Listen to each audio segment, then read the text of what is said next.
Hey, I'm Riz. I'm the nerd who made the CPO tracking tool for development activities. It's great that so many people have found it useful and made it easier for them and faster for them to complete the tracking sheet. But there's been a few people who've run into a few problems and a few people who had some questions around how to use a tool, how the data is used. So I figured I'd make a quick video to address all of that in one go. So first, just to make sure clear on this, privacy was a big factor when I made this. I save none of the information you enter in the sheet. It's not saved at all on the web page. It's not saved anywhere else. You have to save that information to your computer. And then if you want to reload it later, you can do that, but I don't have it at all. So that's a big part about how you use a tool. So I'll go over that. But with that, I will dive in and start by going through the different parts of the tool. So the tool is first based on basically this continuing professional development tracking form that's on the CPO on their website. And it's as of May 2024. So if they update it after this, I have not updated it, but I will make sure I do if someone lets me know that I've missed an update, but I'll try to keep it up to date otherwise. As far as recording your activities, this is where you record your activities in this area here. And this mirrors the CPO's document largely. Down here are the definitions that I took directly from the CPO document, just copy and paste it. So you can click in and just see any of them as you're going through if you need to refresh your memory about what an activity is or what it means and how many credits you get for an activity. Third is this status area here. And this status area tells you how you're progressing in reaching the requirements the CPO has set out.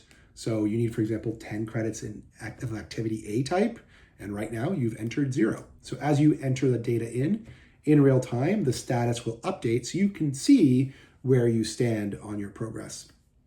With that, let's move into actually filling in an example.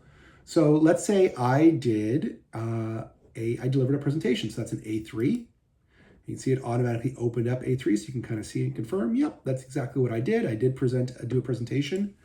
The date I did the presentation was 2023, 05, May, and 15th. You can enter whatever date format works for you.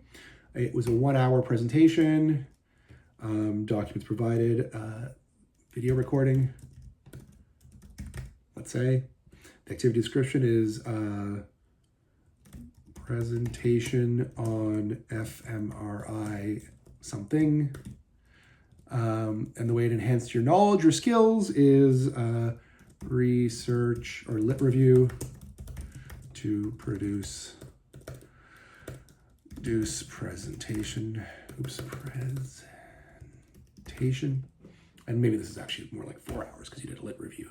And let's say the next activity was I did a little bit of formal research, so A5. You can see it also opened up down here. You can also see the status says I've got 4 hours of credits against A, and I can enter in 2023 11/01, and that was let's say 5 hours. I did let's say design. So I just the documentation is.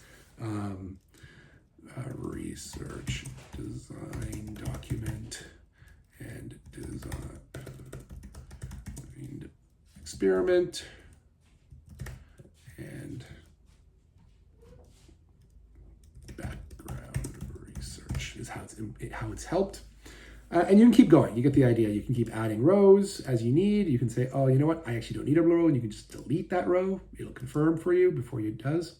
And again, at the bottom, you see the tracking. So it says, you know, I got 9 hours. I'm supposed to have, or 9 credits. I have 10 I need to get. So I need 1 more activity. Let's just, if I put this to 5, you can see it disappeared. No longer an issue.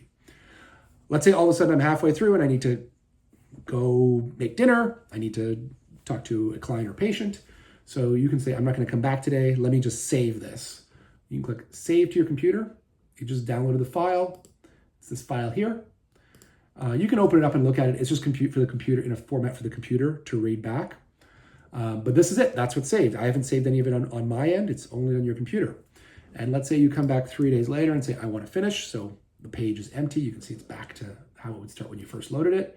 you can actually click load from your computer, grab that previously downloaded file, open, and you can see it reloaded all that information back, and you can continue from where you left off.